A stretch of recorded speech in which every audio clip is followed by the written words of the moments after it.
Hallo ihr liebe Leute, hier ist wieder der Yankee mit Let's Play Gothic auf Pelzig.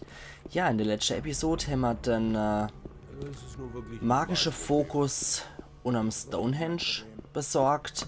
Und jetzt geht's weiter. Da würde ich sagen, ich mache mich auch gleich auf den Weg zum alten Lager. Verknüpft das Ganze mal dort mit. Wir haben jetzt 21:27 Uhr. Dann würde ich sagen, ich leg mich noch bis Mitternacht aufs Ohr. Ist ja sowieso mal Hütte hier. Und so, ratz hier im neuen Lager bis Mitternacht.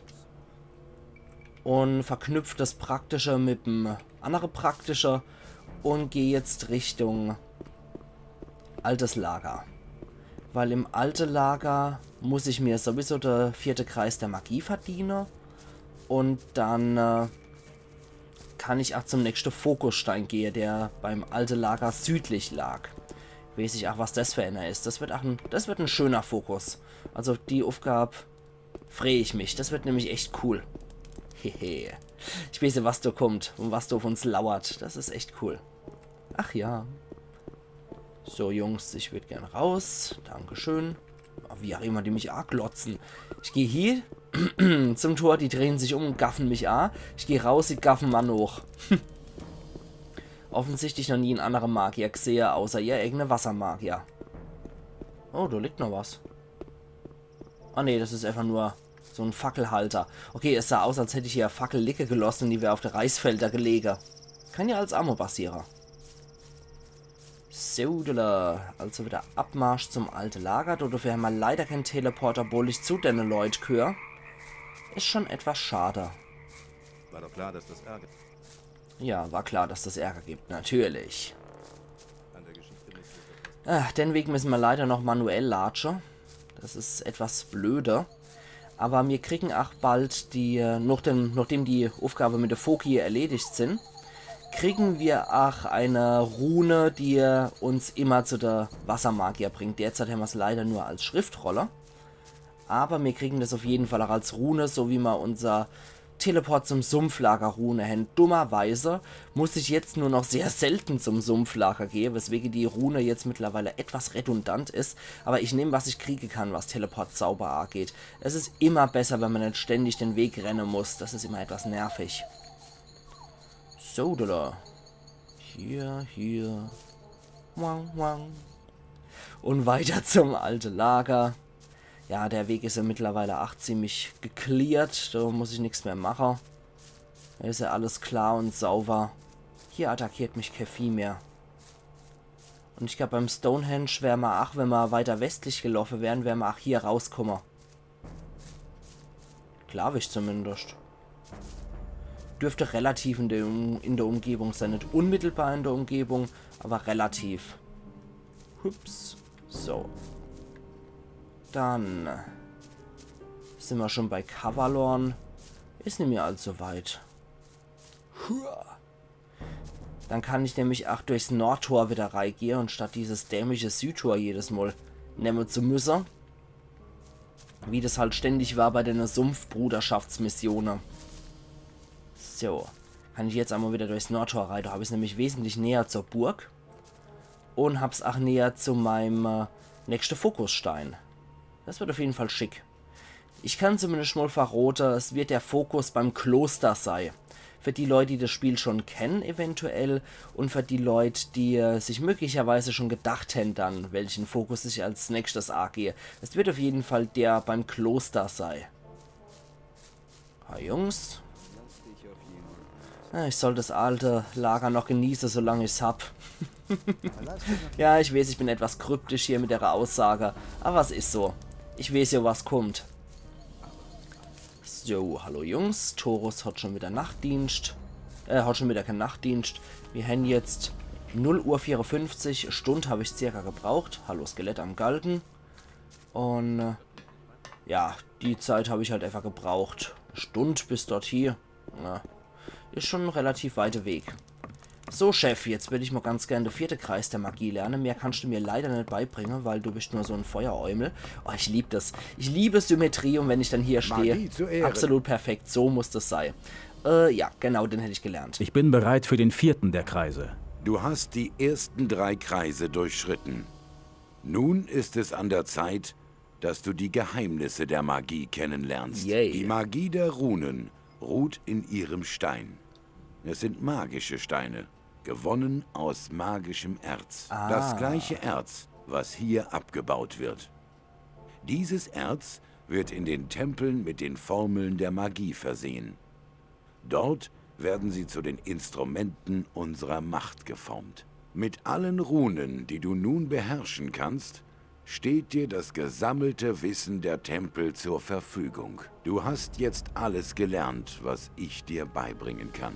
Erkenne die Magie, dann wirst du das Geheimnis von Macht erkennen. Das war aber schon ziemlich cool, die Info, dass unser Rune eigentlich aus magischem Erz geschnitzt sind. Das ist schon interessant. Okay, dann werde ich jetzt mal definitiv sagen, es wird Zeit für Umformung. Weil Feuerpfeil, das verwendet doch keine Sau mehr. So, es wird Zeit. Der erste Zauber sollte wohl Feuerball sein. Feuersturm sollte auf jeden Fall auch mit dabei sein. Der macht halt pro Mana gleich mal 50 Schadenspunkte. Dann Eisblock ist eigentlich Quatsch. Das kann ich mal auswählen, wenn ich es mal brauche sollte. Genauso wie der Kugelblitz. Ist 8 Käse, der ist ja schwächer als der Feuerball. Wenn wir dann Heilung.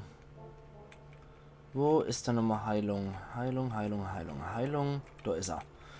Der sollte Nummer 6 sein. Okay, dann... Magie zu Ehren. Jo, der hat nichts zu verkaufen. Sollte ich nämlich nochmal gucken, ob ich nicht auch Feuerregen irgendwo krieg. Magie zu Ehren. Der ist dann nämlich für den nächsten Grad wichtig, der Zauber. Joris. Magie zu Ehren. Ah, jo. Der hat die Sache. Ich möchte magische Schrift. Hat er noch irgendwas von uns, für uns, was von Interesse ist? Irgendwelche Rune oder sonst was? Feuerpfeil. Feuersturm? Ne, den habe ich ja schon. Feuersturm habe ich leider schon. Und der da? Magie zu Ehren. Ne, der hat auch nichts. Allerhopp, dann habe ich die Magier so weit ausgeschlachtet wie möglich. Und mag gerade mal gucken, ob Milton wieder da ist. Milton, bist du hier? Bist du wieder hier? Offensichtlich ist Milton noch nicht zurückgekehrt. Und hier im Alchemielabor ist niemand. Okay, dann ist Milton tatsächlich noch weg. Und die anderen Feuermagier scheinen ziemliche Pfeife zu sein, wenn ich mir das mal so angucke. Weil... Huch, wo rennt dann der hier?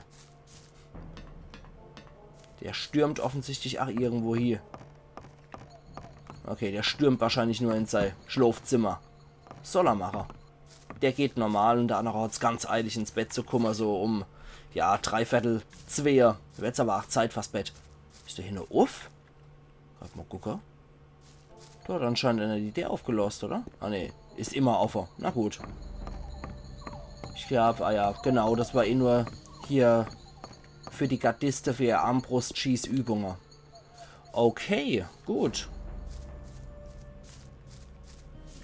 Dann geht's jetzt zu zum nächsten Fokusstein.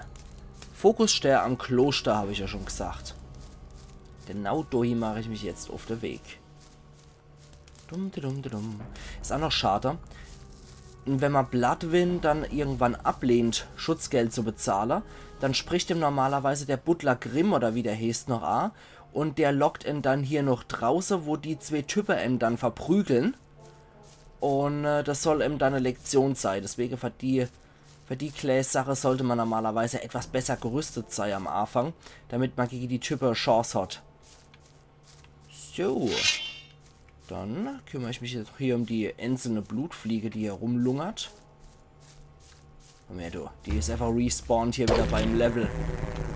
Als das Kapitel wieder neu war, muss das Vieh hier gespawnt sein.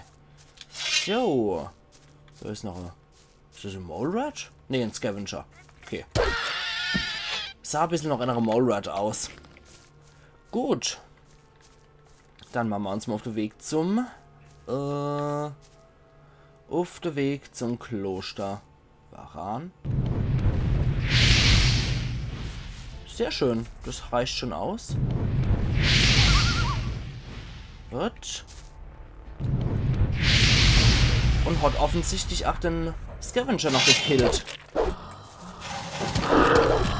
Also das ist das Nützliche an dem Zauber Feuersturm.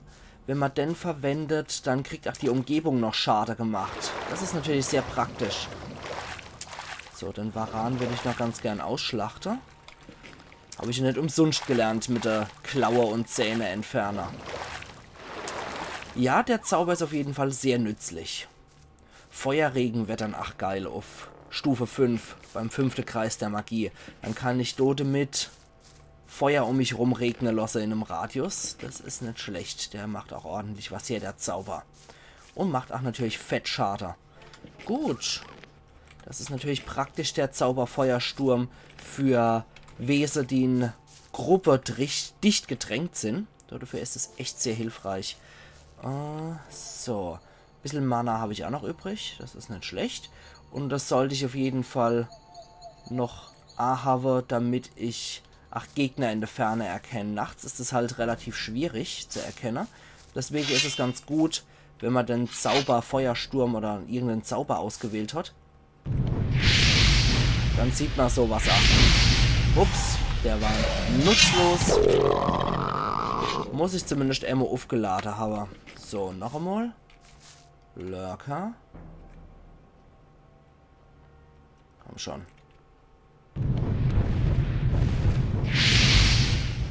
Und voll aufgeladen killt der 8. Lurker. Das ist natürlich praktisch. So, nehmen wir doch gerade mal alles hier, was wir können. Dann wird es Zeit, Tränke zu gluckern. Ich glaube, der reicht schon aus. Ja, der füllt uns schon völlig auf. Ah, da drüben ist auch noch ein Lurker.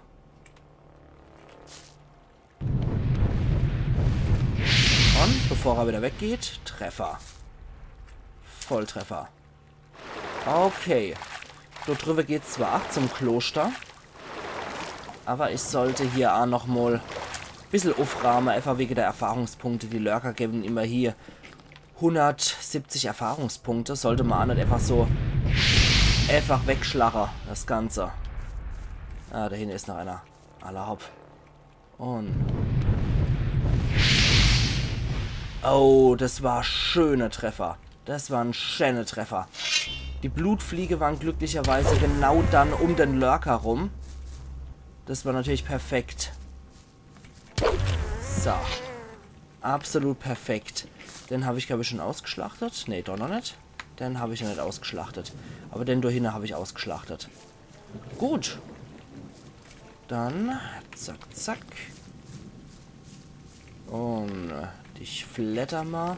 Die Blutfliege sind zwar sowieso nur noch ein Schlag, den ich machen muss. Trotz allem war das sehr schön die Demonstration, wie nützlich der Zauber einfach ist. So, jetzt nehme ich nochmal. Oh, so ein stinknormaler reicht auch. Wie viel Mana habe ich dann? Ach, ich habe nur 30 Mana. Okay, ich dachte, ich hätte ein bisschen mehr. Habe ich die Kette nämlich oder was ich da habe?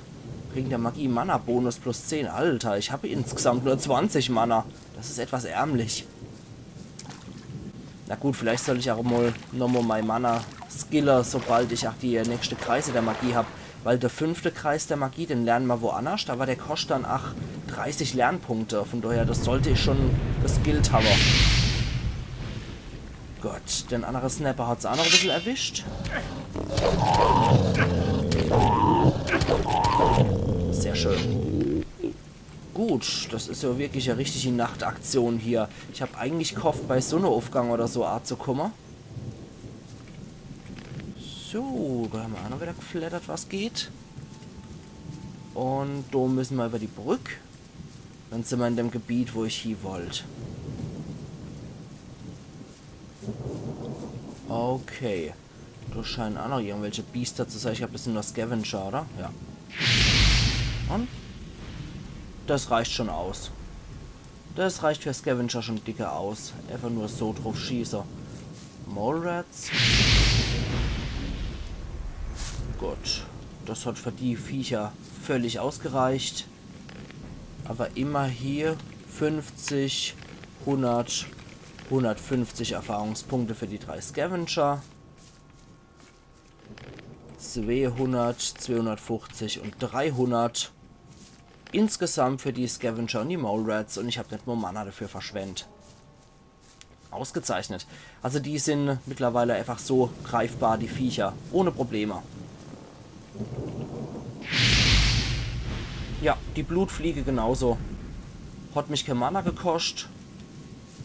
Und ich schmeiß die einfach nur ab mit dem Ding. So ein kleine Kostprobe von einem starken Zauber reicht schon aus, um die Biester hier zu legen. Ach ja, ach ja. Und es gibt ja alles Erfahrungspunkte, von daher ich nehme mit, was ich hier kriegen kann. Erlaub, dann sind wir ziemlich weit komme hier. Ich nehme gerade noch so einen kleinen Trank. Und mag auch gerade mal auf die Karte gucken, wenn möglich. Wo haben wir sie dann? Ja. Fokuskarte von Saturasta ist er. Genau. Da sind wir eigentlich auch fast schon am Ende von der Barriere. Da könnte ich natürlich noch den Weg zu Ende gehen. Da geht's zum Fokusstein und da geht's noch zum was Optionalem hier. Da könnte ich jetzt auch noch mal kurz vorbeigucken, wenn ich sowieso schon hier in der Gegend bin. Genau, der Turm hier, der steht am Rand von der Barriere. Da könnte ich auf jeden Fall mal hingehen. Oder? Ja. Also der steht am Rand von der Klippe, nicht von der Barriere. Die Barriere endet dorthin irgendwo im Meer. Dann sollte ich da auf jeden Fall nochmal vorbeigucken. Aber da sollte ich auch nochmal speichern, wie ich finde. So. Hopp. Und frei mit mir. Hallo? Ist da wer? Da klettert er die Leder nicht hoch. Dann soll ich die Leder so hochklettern. Ja, der Kai hat mich ja auch schon angesprochen, dass ich meinen obligatorischen Leder-Letter-Erklärungsspruch hier bei Gothic noch nicht gerissen habe.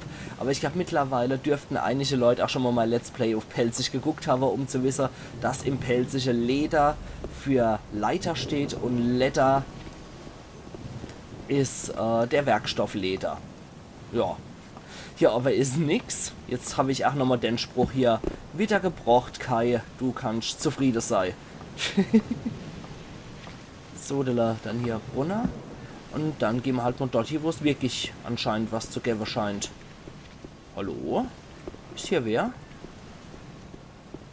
Oh. Oh. Untote.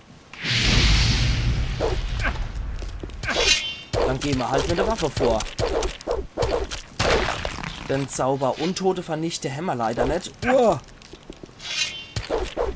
Skelettkrieger. Der bringt sogar schon 300. Ja, lecko mio.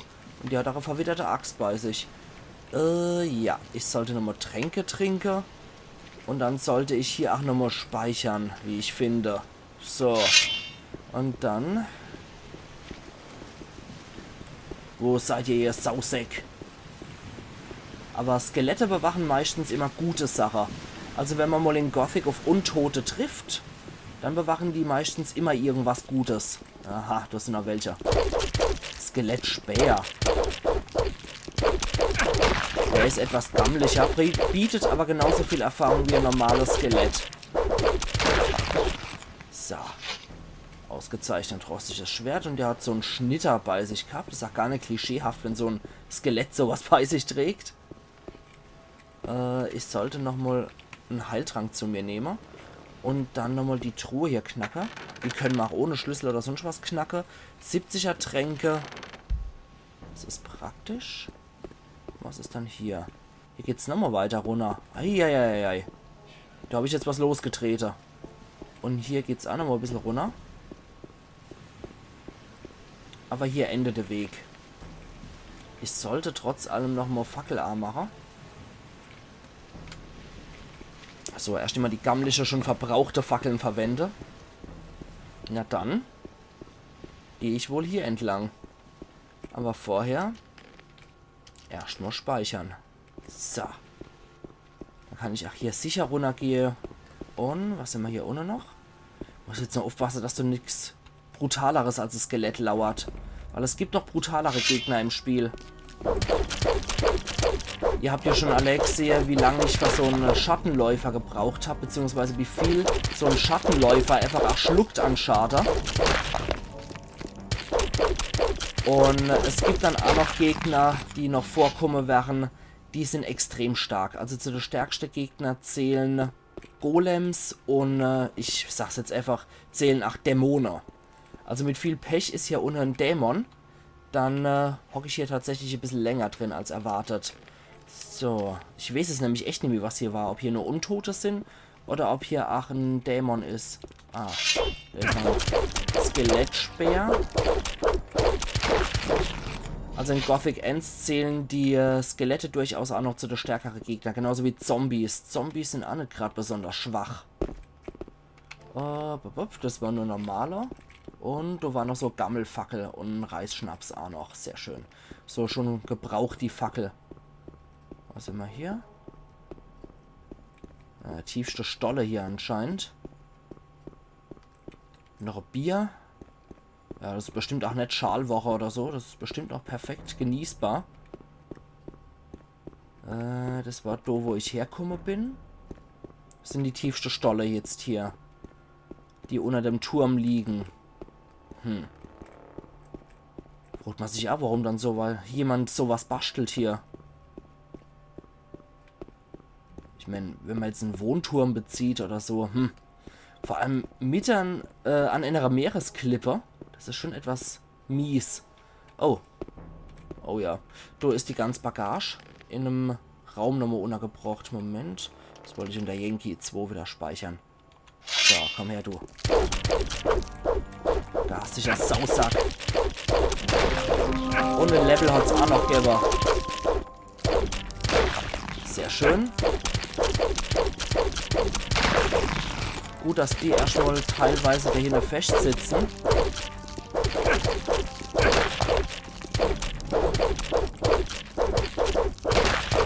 Okay, jetzt haut der Krieger zum Schluss. Viel halte ich eh nicht mehr aus. Nein! Mist, das war genau das. Scheiße, das war genau der letzte Treffer, der mich fertig gemacht hat. Okay. Probieren wir es nochmal aus.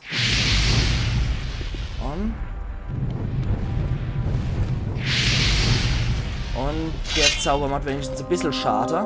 Und die brennen auch noch, die Viecher. Aber allein das Level ist es schon wert, hier runtergegangen zu sein. Ja, Skelette sind halt schon echt recht zähe Gegner.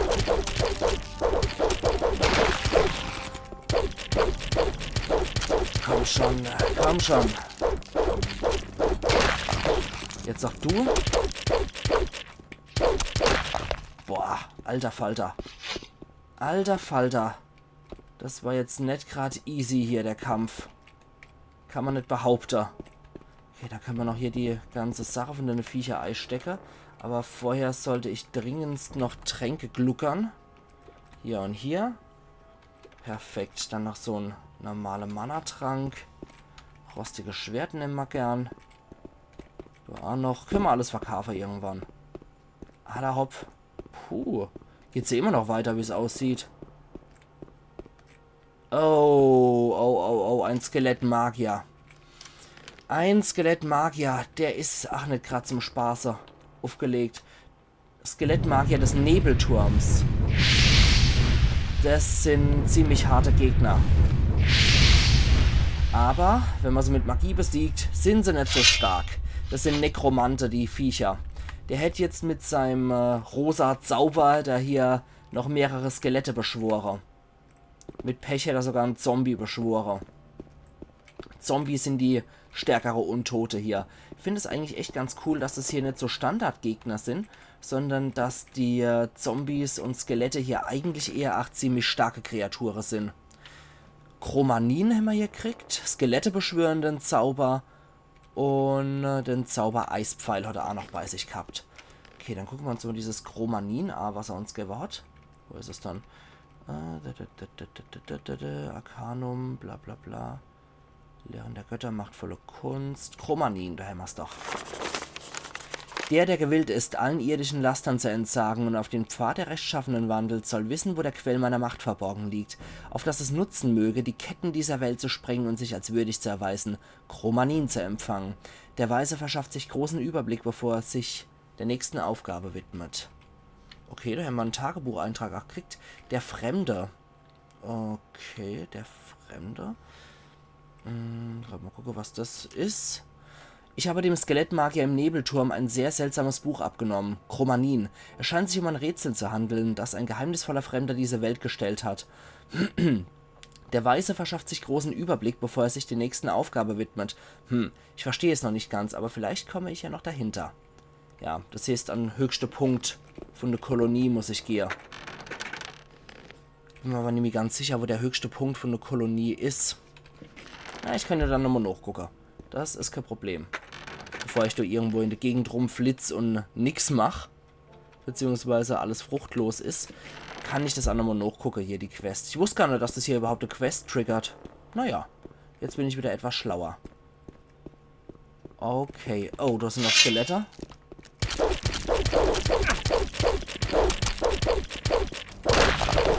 Okay, du Scheiß-Typ auch noch.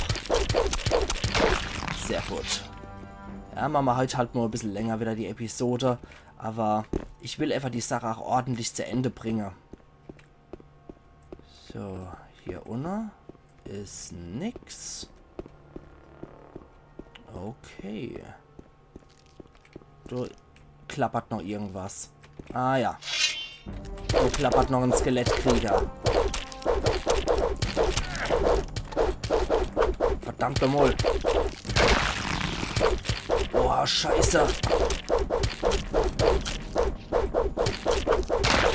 Boah, aber gerade noch so. Gewitter erleiht.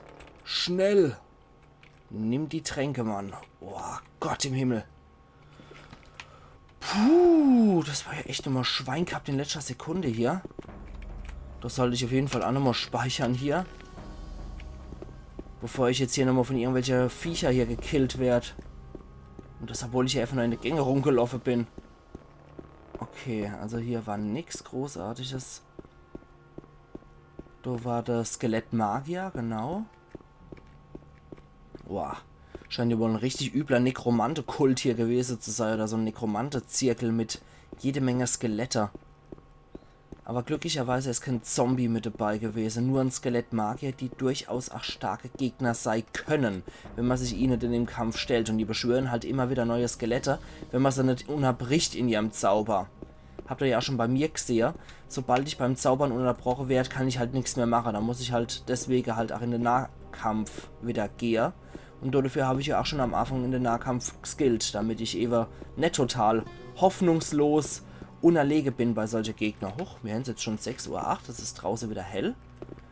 Und hier ist anscheinend auch noch eine Anlegestation gewesen. So. Okay. Gut. Dann haben wir in der Höhle alles ausgemischtet, was geht. Und dann sollte ich auch nochmal wieder hochgehen. Dann sollten wir den Weg wieder nach oben nehmen.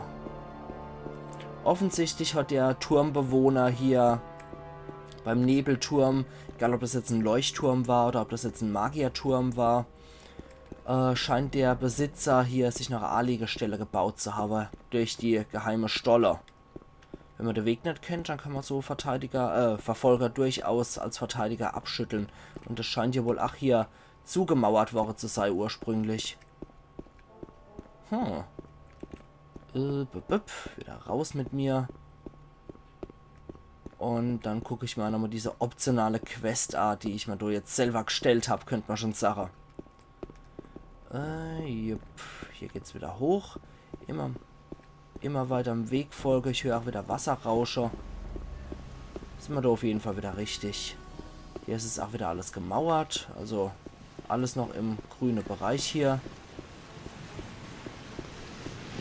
Und das Wasserrauschen wird lauter. Dann ist alles wunderbar. So, hier wieder raus in der ursprüngliche Turm. Und dann können wir jetzt tatsächlich Richtung Kloster gehen. Das befindet sich hier drüber, das Kloster. Okay, es regnet zwar nicht mehr, aber es gewittert wieder. Sehr schön. Wunderbar, das war doch schon mal erfolgreicher als gedacht hier. Da würde ich erst sagen, wir sehen uns morgen wieder zu Let's Play Gothic auf Pelzig, weil ich mache dann hier meinen Cut. Und wir sehen uns dann, wie gesagt, morgen wieder. Also machen's gut und bis morgen dann. Euer Yankee.